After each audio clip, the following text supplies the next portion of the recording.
ใจแม่จะไปที่ไหนลูกหลานมาตอน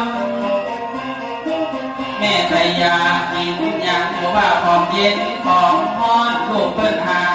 มาตอนผู้อย่างปังอัน